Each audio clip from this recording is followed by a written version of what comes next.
It feels surreal to be in Boston almost 6 years exactly to when I made the decision that I'm gonna go from coffee to art. I was coming here with the hopes that I could start a coffee company, and it was with this same exact convention, the same thing that's happening in that building over there 6 years ago, and instead my dad was nice enough to take me, wanted to spend some time with me before I graduated, to get married in 2 months. So we decided, like, let's go to this convention in Boston.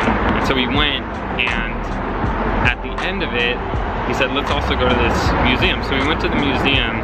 As soon as I walked in the museum, I realized I want to be here and not in the convention center. And it wasn't a shot at baristas, coffee. It was like, this is me. This is what I am supposed to do. I started sketching furious. I have my senior show coming up in 30 days.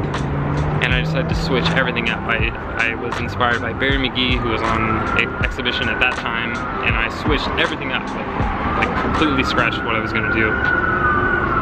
And that really changed the course of my career because it gave me an ounce of confidence of, like, art is a possible thing that I could create for a living, and it didn't have to be coffee.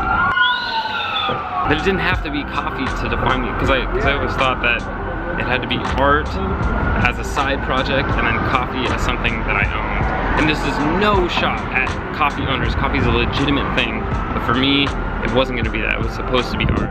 And so now, 6 years later, I'm back here, I'm doing some things with a coffee company that I love, friends from back home, and I'm applying my art to it. And I have a successful art career as I'm making work, I'm freelance, I'm doing what I thought to. So it's a really cool moment for me, and I'm stoked to experience it.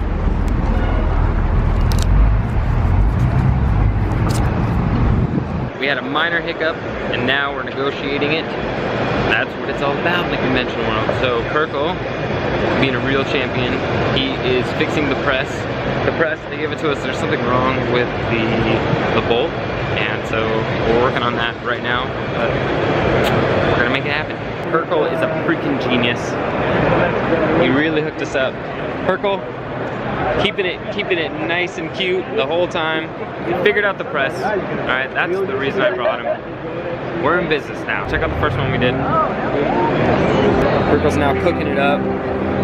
He's the chef. He's in the kitchen right now. All right, I gotta go give the homies these wrenches back. I don't think there's anything more stressful than trying something new in a new city, in a new environment. We figured it out. And honestly, I don't even give a frick if anybody comes to the booth because we did it, all right? We did it. Have a good night, Phil. All right, today is day 3, day 2 of the actual convention. We have to set up the booth a little bit more.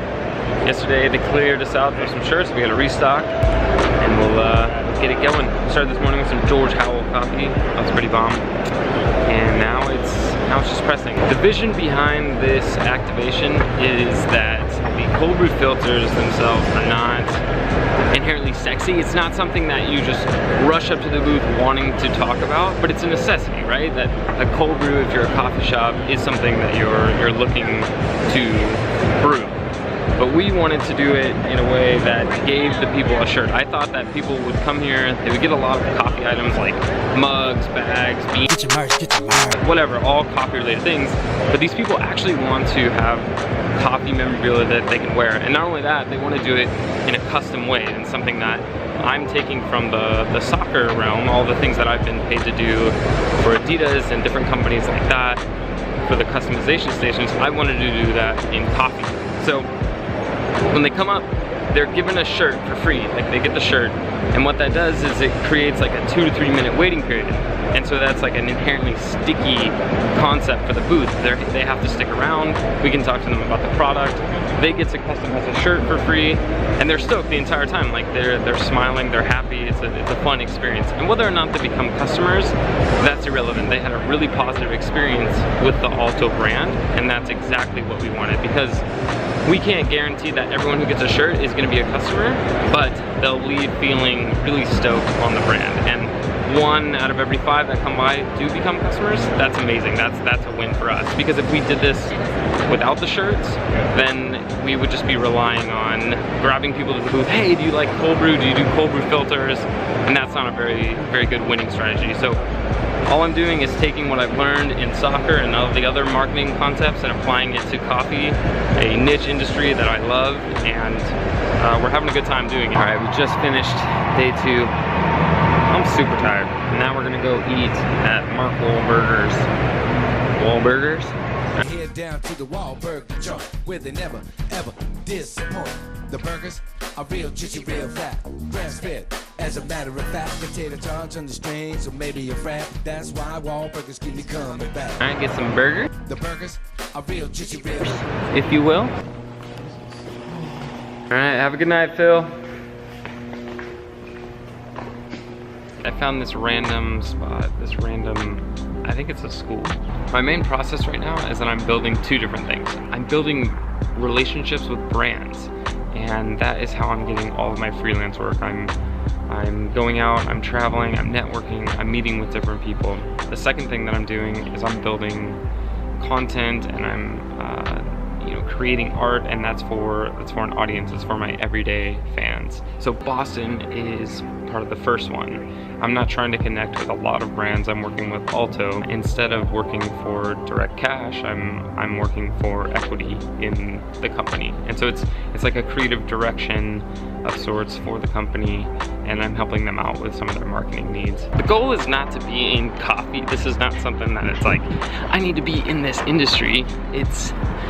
I want to bet on somebody small, and I think this is a good way to differentiate what I offer. If all my cards are in this soccer table, and all of them are on the stuff that I create, there's no way that I can scale to the ambitions that I want. I want to be able to be financially free, and my wife and I need different options. So working for equity in a small company, that's definitely how it's going to work out for me. And that's why I'm here in Boston. And I'm trying to build all of these relationships. I'm trying to do all these things. That's why my travel schedule has been so aggressive, is to build up a chance for me to not have to do that in the future. And I know that sounds kind of backwards, that my goal is to travel a lot right now so I don't have to travel. But in the art world, it's really only about relationships, and it's all about how well do you know somebody.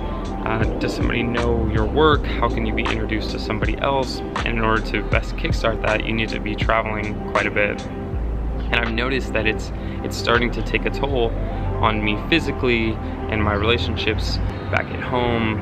It's just really annoying for me to have to say, no, I won't be here. I'll be out of town this week, or I can't go to the soccer game that I want to. And it's these small little things that are starting to add up and really wear on me. And this is even before the fact that like we don't have kids yet. So I was like, when you called me, I was like, she never calls me this early. Something must really be wrong. And then you show me the picture of a lizard. Oh, sorry, baby. He's gone, and I hope there's no more in here. There's not gonna be any more. I don't think. They lay eggs or something? The way that I have to get around that problem is I'm seeing it be an issue. It's not really an issue right now. I'm seeing it as an issue in 3 to 5 years, and that's something that I want to change right now. I take all this time that I'm traveling, all this time that I'm going out, if I use that to build the relationships and then bring it back to the studio, begin to create content that's for the community, I can then build up that side of the business, because that side of the business has been really non-existent. I give most everything away for free, and that's on purpose. I love building the community around my work and then making brands that actually have money pay for it. But I see a shift in that model in the next few years as my work grows. And before this point, my strategy on social has been, look at this thing that I've made, look at this piece that I Pay attention to me. created, and it's kind of like a Jeff on this pedestal vibe, and I don't really want that. That was not the reason why I started art. I started art because I wanted people to see it on the same plane that I do. That's the reason why I like the murals. I don't like the gallery setting because the artist is on this pedestal. I like being on the same level as someone. I like connecting with them. And this shift in content, and that's why I'm doing more humor pieces.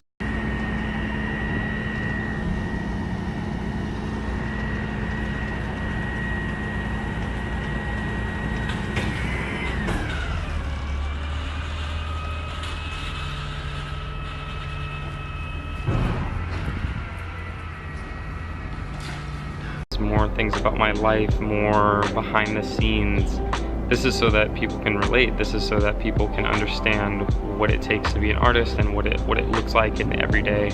And it's honestly a lot harder for me to create this because I have to live my life like an artist. I have to actually put that stuff out there, but then I also have to document it. I have to put it in this, and finding some random school in Boston is kind of weird, and it's a little awkward that I'm talking to a camera in the middle of this city, but I think that this is the strategy, and I'm willing to put in this kind of work in order to get where I want to be in the next 3 to 5 years. All right, we just packed up, and now we're getting ready to go to the car. It's the end of the booth. Virgo, we did it. Ooh, that move. No, stop. We're going home. We're going home. We're getting out of this Patriots infested county. We're going home.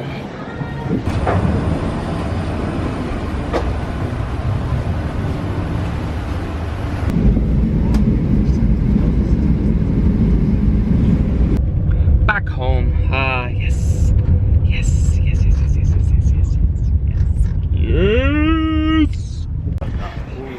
Shh. Made it back with the team. Now we gotta hit some Uggies, and then I go to sleep.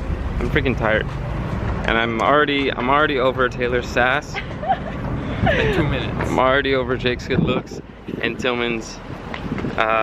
He's stealing my identity. He's onto yogurt pretzels, depleting my supply. It's too much.